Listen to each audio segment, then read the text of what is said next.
জানিয়ে দেব এই মুহূর্তে হাতে পাওয়া সর্বশেষ গুরুত্বপূর্ণ আপডেট বাংলা সংবাদ। শুরুতেই জানাবো যে কারণে জামিন পেলেন না মাহমুদুর রহমান। সাবেক প্রধানমন্ত্রী শেখ হাসিনার ছেলে সজীব ওয়াজেদ জয়কে অপহরণ ও হত্যা চেষ্টার মামলায় দণ্ডিত আমার দেশ পত্রিকার সাবেক ভারপ্রাপ্ত সম্পাদক মাহমুদুর রহমানকে কারাগারে পাঠানোর আদেশ দিয়েছেন আদালত। আজ রবিবার বেলা 11টায় তিনি ঢাকার সিএমএম আদালতে আত্মসমর্পণ করে জামিনের প্রার্থনা করেন।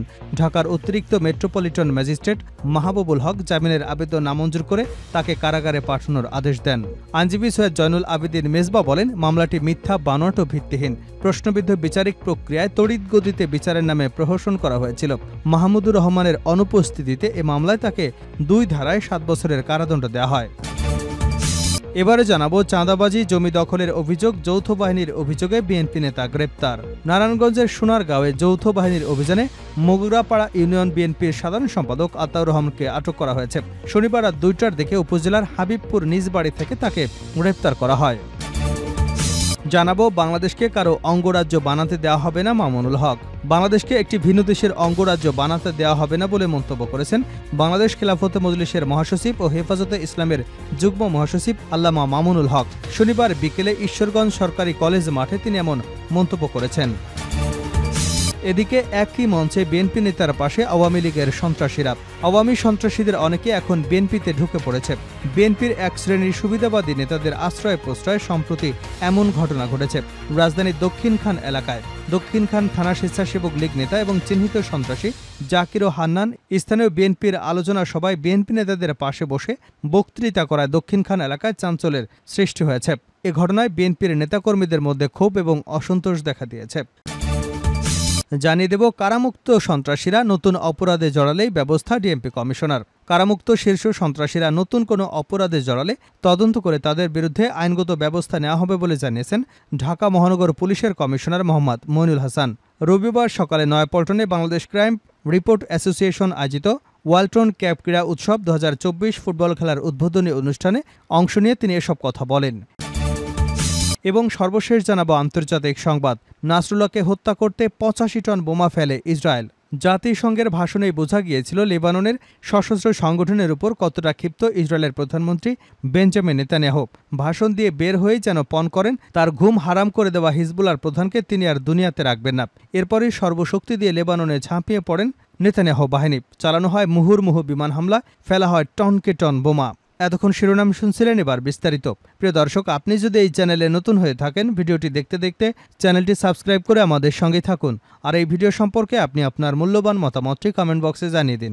আর হ্যাঁ প্রিয় দর্শক, জানিয়ে দিন ভিডিওটি কোথা থেকে দেখছেন। যে কারণে জামিন পেলেন না মাহমুদুর রহমান।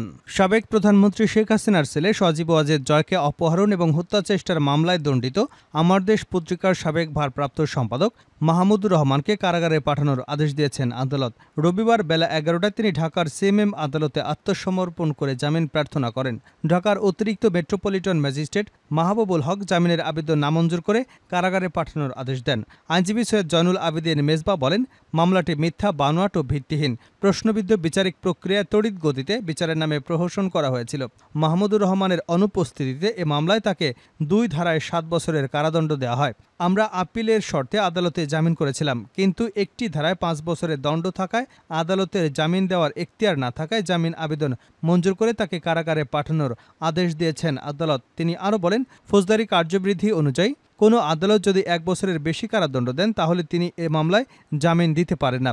এ আদালত থেকে গত বছরের 17 আগস্ট মাহমুদুর রহমানকে 7 বছরের কারাদণ্ড দেওয়া হয়েছিল। এক ধারায় 5 বছর, আগের ধারায় 2 বছরের কারাদণ্ড দেওয়া হয়। ফৌজদারি কার্যবিধি অনুযায়ী এই আদালত এই মামলায় জামিন দিতে পারেন না। আমরা অতি দ্রুত মহানগর দায়রা জজ আদালতে মাহমুদুর রহমানের জামিন আবেদন করব। আশা করি তিনি জামিন পেয়ে যাবেন। এর আগে গত 27 সেপ্টেম্বর সকালে তুরস্ক থেকে দেশে ফেরেন মাহমুদুর রহমান। এ সময় তিনি বিনিয়োগ বোর্ডের চেয়ারম্যান এবং প্রতিমন্ত্রীর পদমর্যাদায় বিএনপির সরকারের দায়িত্ব পালন করেন। এরপর তিনি সাংবাদিকতায় নিজেকে যুক্ত করেন। দেশের জনপ্রিয় দৈনিক আমার দেশের ভারপ্রাপ্ত সম্পাদক হিসেবে দায়িত্ব পালন করেছিলেন। বিগত সরকারের ফ্যাসিবাদী আচরণের বিরুদ্ধে আমার দেশ পত্রিকায় লেখনির কারণে মাহমুদুর রহমানকে রাষ্ট্রযন্ত্র ব্যবহার করে নির্মম নির্যাতন করা হয়। এরপর তিনি বাধ্য হয়ে দেশ ছাড়েন। সজীব ওয়াজেদ জয়কে অপহরণ এবং হত্যা চেষ্টার মামলায় ঢাকার অতিরিক্ত চিফ মেট্রোপলিটন ম্যাজিস্ট্রেট আসাদুজ্জামান নূরের আদালত মাহমুদুর রহমান এবং সাংবাদিক শফিক রেহমান সহ ৫ জনের পৃথক ২ ধারায় ৭ বছরের সশ্রম কারাদণ্ড দেন। দণ্ডিত অপর ৩ আসামি হলেন জাসাস নেতা মোহাম্মদ উল্লাহ, রিজভী আহমেদ সিজার এবং মিজানুর রহমান ভূঁইয়া। আসামিদের দণ্ডবিধির ৩৬৫ ধারায় ৫ বছরের কারাদণ্ড এবং ৫,০০০ টাকা অর্থদণ্ড দিয়েছেন আদালত।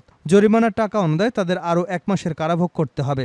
এছাড়া একই আইনে ১২০-এর খ ধারায় ২ বছরের কারাদণ্ড ও ৫,০০০ টাকা জরিমানা অনাদায়ে আরও ১ মাসের কারাদণ্ড দিয়েছেন আদালত। ২ ধারার সাজা একসাথে চলবে বলে বিচারিক রায়ে উল্লেখ করেছেন। চাঁদাবাজি, জমি দখলের অভিযোগ, যৌথ বাহিনীর অভিযানে বিএনপি নেতা গ্রেপ্তার। নারায়ণগঞ্জের সোনারগাঁয়ে যৌথ বাহিনীর অভিযানে মুগরারপাড়া ইউনিয়ন বিএনপির সাধারণ সম্পাদক আতাউর রহমান আটক হয়েছেন। রাত ২টার দিকে উপজেলার হাবিবপুর নিজ বাড়ি থেকে তাকে আটক করা হয়। পুলিশ জানায়, আটক আতাউর রহমানের বিরুদ্ধে মুগরাপাড়া চৌরাস্তা এলাকায় সহজের জায়গায় ফুটপাতের দোকান থেকে চাঁদাবাজি, জমি দখল, বিভিন্ন ফ্যাক্টরির ঝুট ব্যবসা নিয়ন্ত্রণ নেবার অভিযোগ উঠেছে।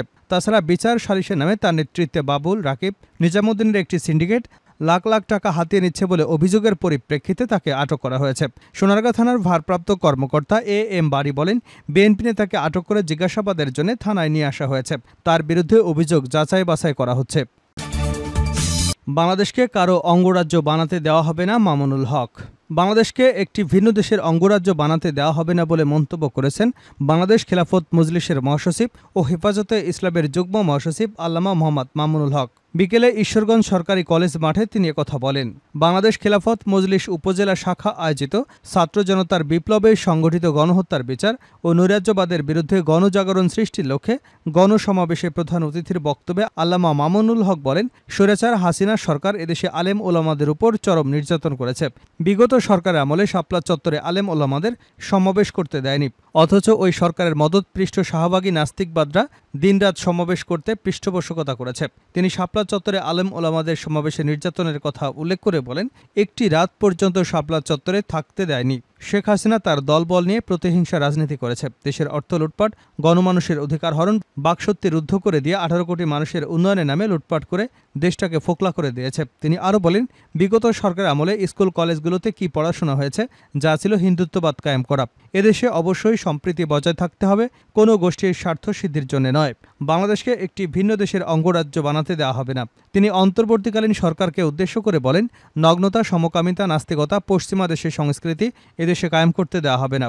৯০% মুসলমানদের এদেশে তিনি নতুন করে ইসলামী শিক্ষা কার্যক্রম গঠনের দাবি জানিয়েছেন।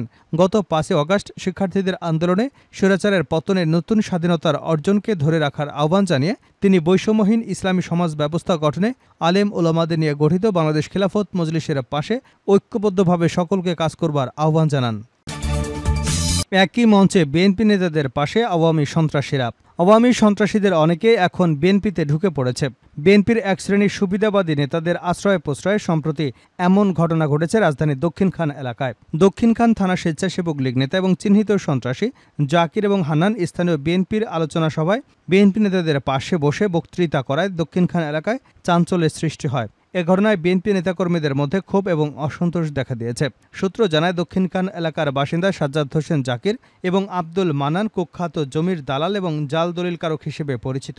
বিগত আওয়ামী দুঃশাসনের সময় তারা আওয়ামী লীগে যোগ দিয়ে রমরমা জমির দালালি ব্যবসা করেছেন। এ চক্রের ফাঁদে আটকা পড়ে বহু লোক সর্বশান্ত হয়েছে।